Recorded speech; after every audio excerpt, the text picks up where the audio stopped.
Hey kids, it's Defender for Colecovision from Atari from space year 1983 when Atari still had their own video computer system and their own super system on the market.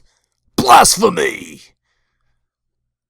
Not really blasphemy, that was a common thing for the... yeah. Defender is the classic arcade game where the goal is to defend the humans down below from the alien invaders up above. This is done primarily by killing said invaders with your powerful laser beams, or you could use your smart bombs to clear the screen. Sometimes invaders will pluck humans from the ground and you have to stop them from reaching the top, or else the humans will be turned into relentless mutants. And if all humans on the planet are gone, either captured or killed by your itchy trigger finger, the planet explodes and you're left to fend off against mutants for the rest of your life. Because that's what happens when you're such a shitty defender. You have two options, one-player game and two-player game. Two-player game taking turns, of course. No skill setting. Sad face.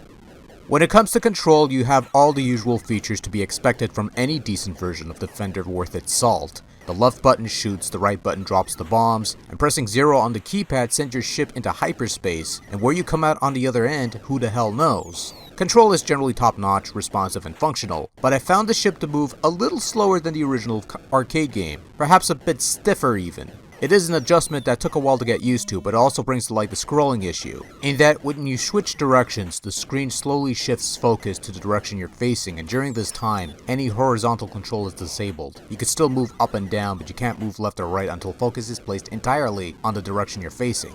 This is something that catches you off guard when you jump into it for the first time, but after a moment of adjustment, Defender plays pretty smoothly. Perhaps a touch slower than the arcade original, which might make the game a tad easier than usual, in which case a difficulty select would have been appreciated for those wanting a little more bite. But otherwise, it's familiar Defender gameplay done well, and it works the way it's supposed to. The first time I popped Defender into Colecovision and started the game up, I almost had to do a double take because this looks amazing. In terms of recreating the arcade graphics and the general layout of the screen, Defender looks almost spot on, sporting some clean looking mountains and sprites. This is almost NES in quality, although there are the usual Colecovision quirks that remind you that this is a Colecovision game. Notably, the majority of enemies and elements being a single color. The focusing quirk mentioned aside, the scrolling here is exceptionally clean and smooth. The graphics in general are nice and slick. Sound effects are pretty good. That's it, that's all I'm saying. They're pretty good.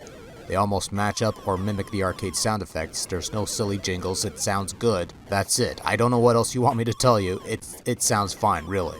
There's not much else for me to say about this, so I'll keep this short and sweet. Colecovision owners were graced with a solid conversion of Defender. Even though the game feels a touch slower than its original arcade source and lacks any semblance of skill settings, the rest of the game's details are almost spot on in terms of gameplay, look, and feel. Fans of the classic Defender game will find a sufficiently polished conversion onto Colecovision, and it's certainly a far more faithful conversion compared to the flawed iteration that graced the Atari 2600. All in all, Defender is done well and worthy of a place in any Colecovision collection.